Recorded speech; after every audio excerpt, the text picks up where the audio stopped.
Hey everybody, this is Hondo Carpenter from Sports Illustrated's Las Vegas Raiders Insider. It's time now for our Las Vegas Raiders Insider podcast and latest edition, talking about my mock draft 5.0 that came out. And we're joined by Matt Hladik from thespun.com, my colleague, my friend. Everybody loves thespun.com. Matthew, how are you? I'm doing well, Hondo. Always good to chat a little ball with you. And draft season's almost over, which is kind of crazy when you think about it. Is that nuts? It amazes me. You and I have talked, we've been doing podcasts together for over a decade. And it amazes me how football, I remember when NFL Network came out, and there was a lot of people that said, no one's going to watch it because football's 3 or 4 months. And now, from the end of the season all the way through to the draft, is almost just as popular. Not as, but almost. And then you get through the draft, there's a little bit of a lull until camps start. But then when OTAs and mini camps start, it gets back fired up. Then you go right into training camp. There's really only two lulls in football, and that's you know between the draft and the OTAs and mini camps, and then between the OTAs and mini camps and the actual start of training camp. Yeah. Man, the NFL has done a great job of making itself a year-round sport, hasn't it? It has. I mean, it really is a year-round phenomenon. And like you said, the off season, whether it's, leading up to free agency and now with a more prevalence of trades that we've seen around the league. And then, of course, draft season, it's its own entity. It's covered the same way that the regular season and preseason's covered. So it it's literally keeps the NFL 24/7, 365 in the public conscience. All right, so let's talk about the NFL draft. There is one quarterback of what's considered the top four that I think the Raiders like. I do not believe that quarterback's going to be available at 7. I do not believe they will trade up farther than fifth. They could. I don't believe they will. And because the cost is too high. And they have Jimmy Garoppolo. And I think if they were going to go get a top four guy, you got to start him right away. You got to start him right away. When you're a team that has all the needs the Raiders have, to pick a quarterback there and to have brought in Jimmy Garoppolo, to me, is nonsense. It's just not smart. And I would say if they go ahead and do it, I'm going to still say it wasn't smart. I think that's kind of their thinking. Jalen Carter. Now you may remember this. A few weeks ago, excuse me. Yesterday it was 80. Then today, when we're filming this Monday, it's 60. So forgive me. I Um, understand. so I reported this several weeks ago that Jalen Carter was dropping and was going down considerably low on a lot of boards. My buddy Vic Taffer at The Athletic reported accurately that they don't have him slotted at the 7th pick. Now, some people took it as, and his reporting was basically not on their draft board at 7. Doesn't mean he's not on their draft board if he'd dropped to the 2nd round or whatever, but he wasn't there at 7. Josh McDaniels came out and again, very accurately said, "Oh no, he's not off our draft board," because the Raiders want interest. They want people to move Right. up to 7 to draft him. But the point of the matter is, what I said and what Vic said, and the other report, because he isn't off their board later, but they're not picking him at 7. Jalen's not there. We're not looking at Jalen. But I think the quarterback that they really want is not going to be there. But here's the interesting fact: there are two players in this draft that every NFL person I know says is can't miss. And none of them are quarterbacks, which is fascinating to me. Well, one of those guys, I think, drops to 7 because there's a run on quarterbacks. And I think he makes it to the Raiders. And I'm talking about Tyree Wilson, the edge rusher from Texas Tech. I love this kid. He's considered by many one of those absolute can't miss guys. You put him on a line where you've got Max Crosby on one end, him on the other end. Now, think about this. In indefinite passing situations, you find places to put Chandler Jones where all he has to do is pin his ears back. Very, very tempting, very, very tantalizing. What do you think if the Raiders get Tyree Wilson from Texas Tech with the seventh pick? Well, I'm guessing that the other can't miss guy that you're hearing is Will Anderson from Bama. Correct.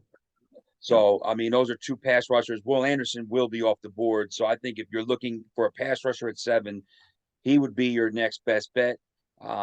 You could get that sort of dynamic 1-2 punch that they were looking for with Chandler Jones or looking for with Mhm. Yannick Ngakoue, even going back a little bit further. Wilson could develop into that. And then, we have talked about the defensive tackle being a need for the Raiders before. Obviously, if you go pass rusher here, you'll address that in the second or third round or later. But there's always good depth at the tackle position. So I think if you can get a premier pass rusher at 7, I think it makes all the sense in the world. Okay, then with the 38th pick, which is obviously the second rounder, yeah, second round pick, 38th overall. I have him going with Cody Mock. He is a tackle, a right tackle, or it could slide into guard. They have Jermaine Illuminor, which they love and believe in. So you could get him on the field right away by putting him next. I mean, obviously, bookending with Dylan Parham on the other side. But this is a guy who can play guard. He can play tackle. He's a versatile offensive lineman from North Dakota State. He is mean. He is aggressive. He's tough. I had one scout who's been a scout a long time tell me that he reminds him a lot, different position, but mental mindset of a um oh my gosh, I just drew a blank. The tight end, the Raiders tight end that was so good. Christensen, Todd Darren Christensen. Waller? No, Todd Oh, Todd Christensen. Christensen going back. Yeah. Reminds him a lot of Yeah. Todd Christensen. That he just thinks he's got a lot of Max Crosby, in that he's got a high motor. He won't quit. He'll practice as hard as he plays. I have him addressing a very vital offensive line need at Cody Mock at 38. Your thoughts there? I really like Cody Mock along the interior. So I think if you have him at guard, I think that's an especially good pick, but he can play the tackle position, like you said. Um, And I think that's really that early second round is a sweet spot for a lot of these interior line prospects, whether it's guards or even some centers, in depending on what your team needs. So I think that value wise, that would match up really well with the type of player that Cody Mark is. And I think he's a guy that if you put him at that, you were mentioning right guard spot right away, I think he comes in and he has an immediate impact, a chance to crack your starting lineup from day one, which is what you're looking for when you draft a guy early in the second round at any position. You want them as an impact player on the field right away. Now at the 70 pick in the third round, I've got something interesting. Talking to a lot of NFL people, this is one of the deepest drafts at tight end, one of the deepest drafts at corner. It's hugely deep. And this is a guy I think that's going to slip a little bit, not because he couldn't be picked higher. I think he's going to slip because of the way the draft is laid out with teams and specific needs. I think the Raiders steal with their 70 pick Jack Campbell, linebacker out of Iowa. He's a tackling machine. I think he's a guy that you can give him a chance to start on the outside. Obviously, I think he moves into the middle, but you just signed a good one in Spillane. But you got a guy there that was some development, a guy that I think would start year one at one of the outside backer spot. But he's good. He's good in coverage. He's a great tackler. I'm talking about Jack Campbell, Iowa. Your thoughts there at number 70? You really can't go wrong with Iowa offensive linemen and then defensive players. I mean, they always have quality offensive linemen and they always have a great defense. It's their offense that has lacked at times recently, which has prevented them from taking that next step in college football. So I'm a big fan of Campbell. I'm a big fan of guys that have been productive in college for multiple years, like he has, and have been part of an elite defensive unit. And it's not sometimes people when they see someone who's part of a great unit, they're like, well, if he's surrounded by all this talent, how good is he really? It's not the case with this kid. He can really play. I think he'd be a phenomenal fit for the Raiders we've talked about their need to get better at all three levels of the defense, and especially a linebacker. I think he'd be a good fit there. Okay, now I want to talk about the number 100th pick. This is the pick they got for Darren Waller. I think there are two guys, I think there are several guys here, but I'm going to tell you the guy I pick in a minute, but I'm going to tell you who I think they miss out on. I think they miss out on Sewell, Penei Sewell's brother, little brother from Oregon. I think he's going to go. I think if he was there, they would take him there. But I still think they go linebacker again, and that's Henry. Now, I'm going to pronounce this. I've heard his last name pronounced 3 or 4 different ways. 2020, Henry 2020 from Alabama, the outside linebacker. This kid is a scrapper. He's a fighter. He transferred into Alabama and still got first team all SEC.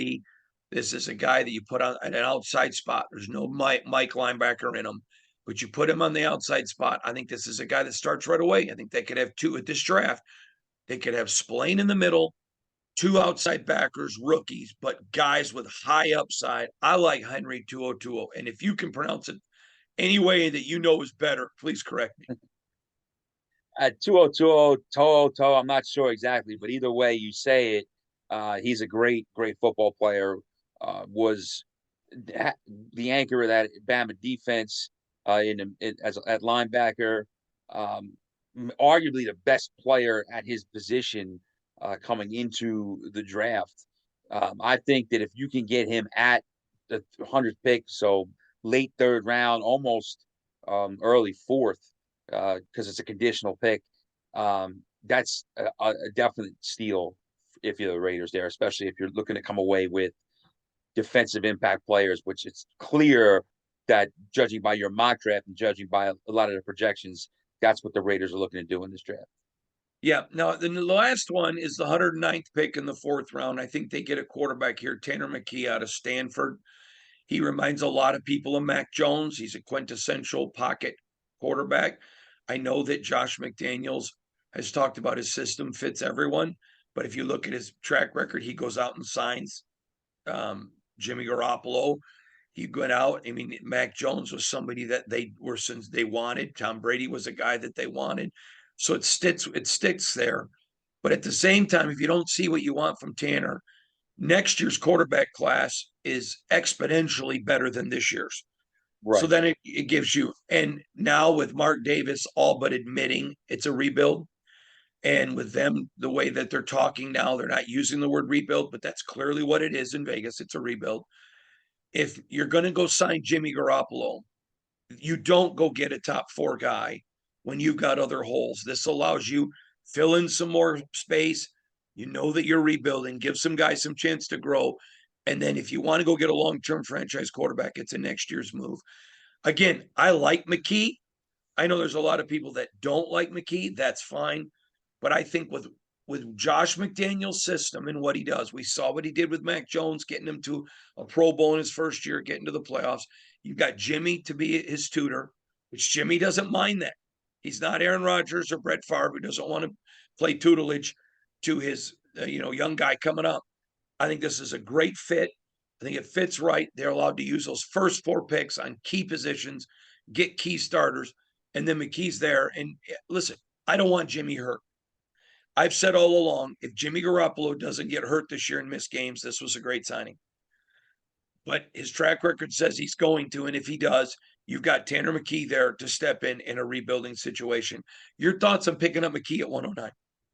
Well, I think that you mentioned about taking a quarterback there, and if looking ahead to next year, if you want to get your franchise guy, there's some you know not conventional wisdom because it's more newer school, but there's a newer line of thought where you take a quarterback of some sort every year in the draft, Mm-hmm. and you kind of wait till obviously you're more likely to get a franchise guy earlier on, but you take a quarterback every year and just wait to see which one sticks. You can never really have too much depth at the position. You can never really have too many different options there. I think if you look at a guy like Tanner McKee, he's a developmental type quarterback. He's fits what the Raiders are looking for in terms of he's a pocket guy, but has a little bit of functional movement. in terms of being able to run Josh McDaniels' offense. I think that excuse me, I think that it makes sense to target a guy there in the middle rounds, sort of like what Jarrett Stidham was when he entered the league. He's a guy we've talked about a bunch on here, and see what you have in him. Maybe you have a cheap sort of, maybe not a franchise quarterback, but even take a guy like Davis Mills, who from Stanford too, like McKee. Davis Mills, starter for a couple of years in Houston, was able to kind of hold the fort there. And now they have the opportunity to go get their franchise guy, whoever it may be, in this year's draft. So there's value there. So I understand where you would go with the quarterback at that spot. I think the fourth, fifth round is fits where Tanner McKee will go. You and I have talked about Jarrett Stidham on this podcast a lot, but I wanted to run this by you. I was told by an NFL executive this week, if your plan was to go get a top 4 quarterback this year, you re-sign Jarrett Stidham. Mhm. He was a lot cheaper than Jimmy Garoppolo, and it allowed him to still play tutor to that guy and allow that guy to grow. He told me flat out, he goes, I have great respect for Dave Ziegler. I have great respect for Josh McDaniels. He goes, I don't think these guys are stupid. You don't go pick a top 4 guy in this draft and do Jimmy Garoppolo. It just doesn't make sense. He goes, now, if somebody would say their main guy drops into your lap, then you take it. But he said it doesn't make sense to him for them to move way up. I agree with him. I think that's the mentality. Do you agree with that sense? I mean, you keep a Jarrett who would have been a lot cheaper if you plan on moving into the top 4, not if you don't sign Jimmy, if that's your plan. Right. And I think that when you're talking about the rebuild the Raiders are in, it's a retooling type of rebuild. It's not a full blown strip it down tank Correct. type of rebuild, where you don't care. You'll go 2-15, 3-14 and get the top pick or two. They're still looking to remain somewhat competitive, Mm-hmm. maybe hang around a wild card hunt while they rebuild and augment their roster.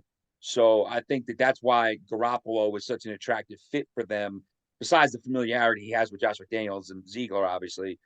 And I think that it doesn't make sense to sign him to a 3-year deal, give him some decent money if you're dead set on doing whatever it takes to get one of these 4 quarterbacks this year.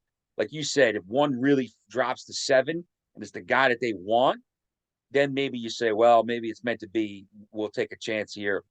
We got to get it done. But you said they're not. I don't think that's going to happen because I still think these guys are going 4 guys in the top 5, 6 picks. And like you said, I don't know if they're going to move up to anywhere beyond 5. So I think that the Garoppolo and a mid-round guy makes more sense than them taking Garoppolo and then taking a guy early on. Totally agree with you. All right, Matt. It's always fun. That I look for. What's funny is we enjoy talking mocks, then we Mm-hmm. enjoy talking the actual draft, and then we get into like talking about speculation. It's going to be a lot of fun. I appreciate it. Always appreciate it when you join us on the Las Vegas Raiders Insider Podcast. That's the great Matt Hladik, editor and publisher of thespun.com. Great website that you guys need to favor and spend time at. Thanks, Matt. Appreciate you. Always a pleasure. All right, buddy. Bye bye.